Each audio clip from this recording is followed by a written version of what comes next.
அனைவருக்கும் இனிய காலை வணக்கம். போட்டித் தேர்வர்களுக்கு ஒரு மகிழ்ச்சியான செய்தி. டிஎன்பிஎஸ்சி தேர்வாணையம் இன்று குரூப் 1 எக்ஸாமுக்கான நோட்டிஃபிகேஷனை வெளியிட்டிருக்காங்க. மிக முக்கியமாக பார்க்கும்போது இதில் அதிகபட்சமாக 90 வேக்கன்சி இந்த முறை எக்ஸாமுக்கு வந்திருக்கு. ரொம்ப ஹாப்பியான ஒரு நியூஸாக காலையில் நம்ம பார்க்க போகிறோம். எப்போ எக்ஸாமு அது ரிலேட்டடான டீட்டெயில்ஸும் ஃபுல்லாக நம்ம இந்த வீடியோவில் பார்க்கலாம். ஸோ நோட்டிஃபிகேஷனை பொறுத்தவரையும் 28/3 இன்று வெளியிட்டிருக்காங்க. லாஸ்ட் டேட் இன்னிலேருந்தே நம்ம பார்த்திங்கன்னா எக்ஸாம் அப்ளை பண்ணலாம். ஸோ ஒரு 2 நாள் கழித்து எக்ஸாம் நீங்கள் அப்ளை பண்ண பாருங்கள். இன்றைக்கே அப்ளை பண்ணணும்னு அவசியம் இல்லை. சப்போஸ் பார்த்திங்கன்னா வெப்சைட் எதனா அப்டேட் ஆகிற மாதிரி இருக்கலாம். அப்போ நம்ம முதல் நாளே அப்ளை பண்ணாங்கன்னா அதில் எதனா சேஞ்சஸ் இருந்திருந்தால் நம்ம திருப்பியும் அப்டேட் பண்ணுற மாதிரி இருக்கும். அதனால் ஒரு 2 நாள் கழித்து நீங்கள் நோட்டிஃபிகேஷன் அப்ளை பண்ணுங்கள். பார்த்தீங்கன்னா டேட் ஆஃப் நோட்டிஃபிகேஷன் 28/3/2024. எப்போ லாஸ்ட் டேட் தந்திருக்காங்கன்னு பார்த்தீங்கன்னா அப்ளை பண்ணுறதுக்கு லாஸ்ட் டேட்டு ஏப்ரல் 27, 2024 11:59 PM வரை நம்ம அப்ளை பண்ண முடியும். அதுவரை நம்ம லாஸ்ட் டேட் வரை நம்ம தள்ளி போக தேவையில்லை. எந்த ஒரு செயலையும் முதல்ல செய்கிறது ரொம்ப முக்கியமானது, தள்ளி போடக்கூடாது. அதுக்கடுத்து எதனா அப்ளிகேஷனில் கரெக்ஷன் இருக்குது, இல்லை சர்டிஃபிகேட் எதனா ப்ராப்ளம் இருக்கா, அதுக்கு அப்லோட் பண்ணுறதுக்கு கரெக்ஷன் பீரியட் ஆஃப் தந்திருக்காங்க. அது எப்போனா மே 2/5/2024 முதல் 4/5/2024 2 நாட்கள் தந்திருக்காங்க.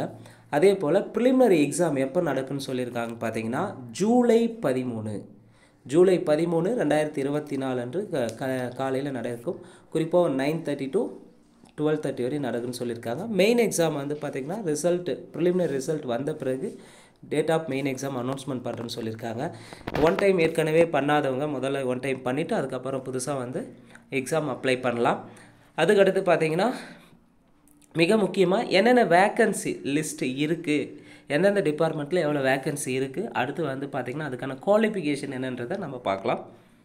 போஸ்ட் ஆஃப் வேக்கன்சிஸில் பொறுத்தவரையும் ஃபஸ்ட்டு ப்ரிஃபரன்ஸை பொறுத்தவரையும் டெபுட்டி கலெக்டர் தாங்க இருக்குது. இதில் மொத்தம் 16 வேக்கன்சி இருக்குது. அடுத்து deputy superintendent of police DSP பார்த்திங்கன்னா கேட்டகரி 1ல் 23 வேக்கன்சி டிஎஸ்பி போஸ்டிங் இருக்குது.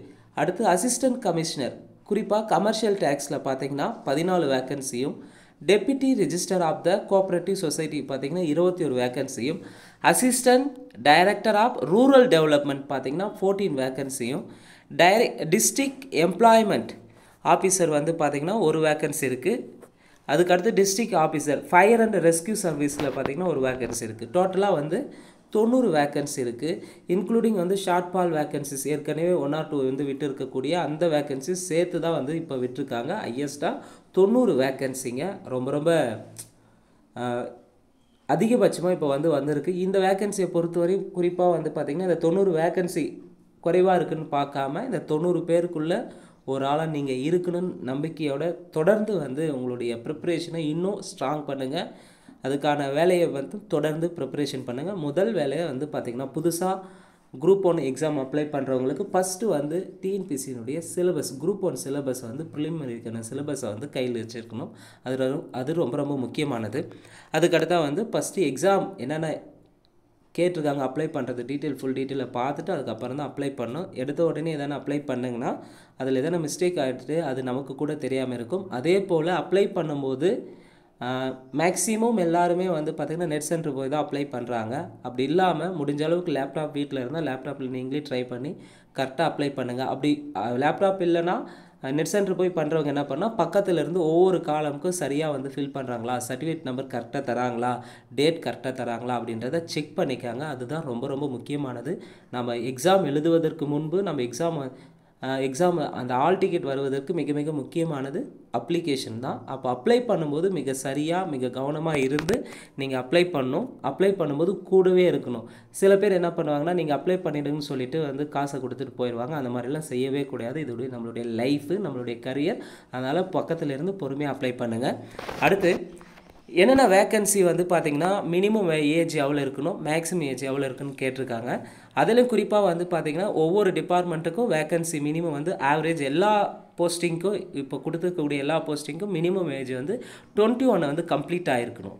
ஸோ 21 கம்ப்ளீட் ஆகாமல் இருக்கிறவங்களுக்கு கண்டிப்பாக இதை அப்ளை பண்ண முடியாது. அப்போ 21 கம்ப்ளீட் ஆகிருக்கும், கம்பல்சரி அப்ளை பண்ணலாம். மேக்ஸிமம் ஏஜ் எவ்வளோ இருக்குன்னா 34 ஏஜ் சொல்லியிருக்காங்க. குறிப்பாக டெப்டி கலெக்டராக இருந்தால் 34 ஏஜ்னு சொல்லியிருக்காங்க. இது ரிலாக்ஸேஷனெல்லாம் இருக்குது கேட்டகரி வைஸை பொறுத்து. அதுக்கு அடுத்து தான் நம்ம பார்க்கலாம். டெப்டி கலெக்டருக்கு மேக்ஸிமம் ஏஜ் வந்து 34 கம்ப்ளீட் ஆகிருக்கக்கூடாது. அதே டிஎஸ்பிக்கும் வந்து பார்த்திங்கன்னா 34 கம்ப்ளீட் ஆகிருக்கக்கூடாது. Assistant commissioner commercial tax for candidates passing any degree 34 ஏஜுக்குள்ளே இருக்கணும். அதுக்கடுத்து for any candidate posting BL degree பார்த்தீங்கன்னா 35 இருக்கணும். டெபுட்டி ரிஜிஸ்டர் ஆஃப் கோஆப்ரேட்டிவ் சொசைட்டிக்கு பார்த்தீங்கன்னா 34 வயசு மேக்ஸிமம் தாண்டக்கூடாது. அசிஸ்டன்ட் டைரக்டர் ஆஃப் ரூரல் டெவலப்மெண்ட்டுக்கு 34 வயசு. டிஸ்ட்ரிக்ட் எம்ப்ளாய்மெண்ட் ஆஃபீஸருக்கு 34 வயசும். டிஸ்ட்ரிக்ட் ஆஃபீஸருக்கு மேக்ஸிமம் வயசு 34 சொல்லியிருக்கு. இது ஸ்டார்டிங்கில் சொல்லியிருப்பாங்க. இதில் ஏஜ் ரிலாக்ஸேஷன் வந்து கேட்டகரி வைஸாக கொடுத்துருப்பாங்க. எதுன்னு பார்த்தீங்கன்னா குறிப்பாக வந்து 34 ஹையஸ்ட்டாக சொல்லியிருந்தாலும் கூட நம்ம 39 வயசுக்கு வரையும் தான் வந்து பார்த்திங்கன்னா நம்ம அப்ளை பண்ண முடியும். அதுக்கு மேலே இருக்கிறவங்க இதை அப்ளை பண்ண முடியும்னா கண்டிப்பாக அப்ளை பண்ண முடியாது. அப்போ டெப்டி கலெக்டராக இருந்தாலும் சரி, டெப்டி சூப்பரண்ட் போலீஸாக இருந்தாலும் சரி, அசிஸ்டன்ட் கமிஷனர் கமர்ஷியல் டேக்ஸாக இருந்தாலும் சரி, அதுக்கு ரெண்டுமே ஃபஸ்ட்டு கேண்டிடேட்டுக்கு வந்து பார்த்திங்கன்னா ஃபார் கேண்டிடேட்ஸ் பாசிங் இந்த 39 வரையும் வந்து மேக்ஸிமம் ஏஜ் இருந்தால் அப்ளை பண்ணலாம். இது இல்லாமல் அதே for candidates processing BL degree படித்தவங்களுக்கு 40 வயது வரை மேக்ஸிமம் வந்து எழுதுறதுக்கு வாய்ப்பு தந்திருக்காங்க. அதுக்கடுத்து மற்ற எல்லா டிபார்ட்மெண்ட்டுமே டெபுட்டி ரெஜிஸ்ட்ராக இருக்கட்டும், அசிஸ்டன்ட் டைரக்டராக இருக்கட்டும், டிஸ்ட்ரிக்ட் எம்ப்ளாய்மெண்ட் ஆஃபீஸராக இருக்கட்டும், district officer fire and rescue சர்வீஸாக இருக்கட்டும், மேக்ஸிமம் வந்து எவ்வளோ இருந்தால் நம்ம வந்து அப்ளை பண்ணலாம்னா 39 இருந்தால் மட்டும்தான் அப்ளை பண்ண முடியும். ஸோ மினிமம் 21 இருக்கணும் ஏஜ் அப்ளை பண்ணுறதுக்கு. அதிகபட்சமாக வந்து மேக்ஸிமம் வந்து பார்த்திங்கன்னா ரிலாக்ஸேஷன் வந்து 39 வரையும் கொடுத்துருக்காங்க. ரொம்ப ரொம்ப முக்கியமானது. நெக்ஸ்ட்டு குரூப் 1க்கு ஒவ்வொரு டிபார்ட்மெண்ட்டுக்கும் ஒரு நோட்டிஃபிகேஷனில் குறிப்பாக வந்து சில எஜுகேஷனல் குவாலிஃபிகேஷன் கொடுத்துருக்காங்க சில எக்ஸம்ஷனில். அதில் டெப்டி கலெக்டராக இருந்தால் ஜென்ரல் எனி டிகிரி இருந்தால் போதுமானது. அதே டெப்டி சூப்பர்டென்ட்டில் வந்து பார்த்திங்கன்னா சேம் அதே எனி டிகிரி கேட்டிருக்காங்க. அதுக்கடுத்து வந்து பார்த்திங்கன்னா அசிஸ்டன்ட் கமிஷனருக்கு எனி டிகிரி வந்து இந்த இந்தியாவுக்குள்ளே எந்த யூனிவர்சிட்டியில் படிச்சிருந்தாலும் எனி டிகிரி வந்து அப்ளை பண்ண சொல்லியிருக்காங்க. அதுக்கடுத்து மிக முக்கியமாக இதில் ஃபஸ்ட்டு, செகண்ட், தேர்டு, ஃபோர்த்துன்னு வந்து சில எக்ஸம்ஷன் தந்திருக்காங்க. அசிஸ்டன்ட் கமிஷனருக்கு தந்திருக்காங்க. அதில் ஃபஸ்ட் என்னென்னா candidates hold both BCom degree and BL degree together with diploma in taxation லாஸை வந்து கம்ப்ளீட் பண்ணியிருக்கணும். அதே செகண்டாக வந்து பார்த்திங்கன்னா கேண்டிடேட்ஸ் வந்து பிகாம் அண்ட் பிஎல் டிகிரி இருக்கவங்க அப்ளை பண்ணலாம். தேர்டு வந்து பார்த்திங்கன்னா எய்தர் பிகாம் டிகிரி இருக்கலாம் அல்லது பிஎல் டிகிரி இருக்கலாம், இல்லை ரெண்டுத்தில் ஏதாவது ஒன்று இருந்தாலும் போகலாம். வித் டிப்ளமா இன் டாக்ஸேஷன் லாஸை வந்து கம்ப்ளீட் பண்ணியிருக்கணும். ஃபோர்த் ஒன் வந்து hold either BCom degree or BL degree இருந்தாலும் அப்ளை பண்ணலான்னு சொல்லியிருக்காங்க. அதுக்கடுத்து டெபுட்டி ரெஜிஸ்டர் ஆஃப் கோஆப்ரேட்டிவ் சொசைட்டிக்கு என்ன சொல்லியிருக்காங்கன்னு பார்த்தீங்கன்னா அது சேம் சிங்கிள் டிகிரி இருக்குன்னு சொல்லியிருக்காங்க. அதுக்கடுத்து வந்து பார்த்திங்கன்னா assistant director of rural development, இதில் ஒரு 2 ஆப்ஷன் தந்திருக்காங்க. ஒன்று எனி டிகிரி சொல்லியிருக்காங்க. 2 பார்த்திங்கன்னா equal to preference shall be given to candidates for பார்த்திங்கன்னா post graduate degree in rural service in Gandhigram rural institute complete பண்ணியிருக்கணும். Or post graduate degree or diploma in எக்ஸ்டென்ஷனுக்கு இருக்கணும். அடுத்து post graduate degree or diploma in sociology இருக்கணும். எதுக்கு? இந்த assistant director of rural development டிபார்ட்மெண்ட்டுக்கு எக்ஸஸாக கொடுத்துருக்காங்க. அடுத்து டிஸ்ட்ரிக்ட் எம்ப்ளாய்மெண்ட் ஆஃபீஸருக்கும் பார்த்தீங்கன்னா candidate must possess a degree of any of the university அப்படின்னு சொல்லியிருக்காங்க. அப்போ district employment DO district employment ஆஃபீஸருக்கு எனி டிகிரி கொடுத்துருக்காங்க. இதில் செகண்ட் வந்து பார்த்திங்கன்னா சம் ப்ரிஃபரன்ஸ் தந்திருக்காங்க. யார் யாருக்கெல்லாம் இந்த டிஓ ஆஃபீஸை வந்து எடுக்கலாம்னா ஃபார் எக்ஸாம்பிள் எக்கனாமிக்ஸு படிச்சிருக்கவங்க, education, sociology, statistics, psychology and those with the post graduate diploma in social science and experience in industrial or personal management or labor welfare department முடிச்சிருக்கவங்க இதை வந்து எடுக்க முடியும். அதுக்கு அடுத்து district officer fire and rescue சர்வீஸ்க்கு வந்து பார்த்திங்கன்னா மேக்ஸிமம் டிகிரி இருந்தால் போதுமானது, எலிஜிபிள் தான். Or other education institution established by an act of parliament or declared by to be deemed as university under section 3ல் சொல்லியிருக்காங்க.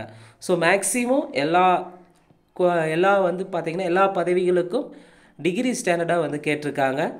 பார்த்துக்காங்க. குறிப்பாக அதுக்கான ரிலேட்டடான வந்து நம்ம பார்த்திங்கன்னா அடுத்த அப்ளிகேஷனில் எதனா ப்ராப்ளம் இருக்குது, இல்லை வந்து குரூப் ஒன்றில் எதனா சேஞ்சஸ் பண்ணியிருக்காங்க, அடுத்த அப்ளிகேஷனில் எதனா மிஸ்டேக்ஸ் வராமல் இருக்கிறத நம்ம அடுத்து அப்ளை பண்ணிவிட்டு நம்ம அடுத்த வீடியோவில் பார்க்கலாம். ஸோ நிச்சயமாக குரூப் 1 எக்ஸாம் நமக்கு மிகப்பெரிய ஒரு வரமாகும். ரெண்டாவது வந்து பார்த்திங்கன்னா இப்போ குரூப் 4 இருக்குது. குரூப் 4க்கு அடுத்து வந்து குரூப் 2 வரும்னு பார்த்தாங்க. அதுக்கு முன்னே வந்து பார்த்திங்கன்னா குரூப் 1 நோட்டிஃபிகேஷன் விட்டுருக்காங்க. தொடர்ந்து இந்த ஆண்டு முழுவதும் நோட்டிஃபிகேஷன் வந்துகிட்டே இருக்கும். அதனால் ப்ரிப்பேர் பண்ணுறது எந்த சொல்ல விடாமல் தொடர்ந்து ப்ரிப்பேர் பண்ணுங்கள். ஸோ அதுக்கு ஒலிம்பியா ஐஏஎஸ் அகாடமி எப்போவுமே உங்களுக்கு பக்கபலமாக இருக்கும். இந்த வீடியோ உங்களுக்கு பிடிச்சிருந்தால் லைக் பண்ணுங்கள், கமெண்ட் பண்ணுங்கள். மறக்காமல் டிஎன்பிஎஸ்சி எக்ஸாமுக்கு ப்ரிப்பேர் பண்ணுறோம் உங்கள் ஃப்ரெண்ட்ஸ்க்கு ஷேர் பண்ணுங்கள். நன்றி, வணக்கம்.